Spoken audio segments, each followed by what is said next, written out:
Hello દોસ્તો, કેમ છો? મોજમાં? ભલે પડે ટાઈટ પણ મોજમાં રહેવું હો ભાઈ. તો હવે વાડીમાં આવી ગયા છીએ પાણી વાળવા. તો એક કુંડું લેતા આવ્યો પાણીનું. હું કહો અહીંયા શીકુડીનું ઝાડ છે, તે સકલ્યા પક્ષી બહુ હોય તો લાવીને લેતો જાવ કહું. ને પાણીનું ભરીને હું ટીંગાડી દઉં.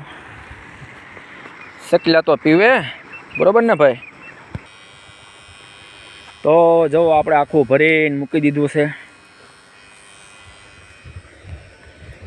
અને આ શીકુડીનું ઝાડ છે, તો ના સકલા છે, એ બધા પક્ષીઓ બપોરા કરે. બરોબર ને ભાઈ? લાઈક, કોમેન્ટ ને સબસ્ક્રાઈબ કરજો.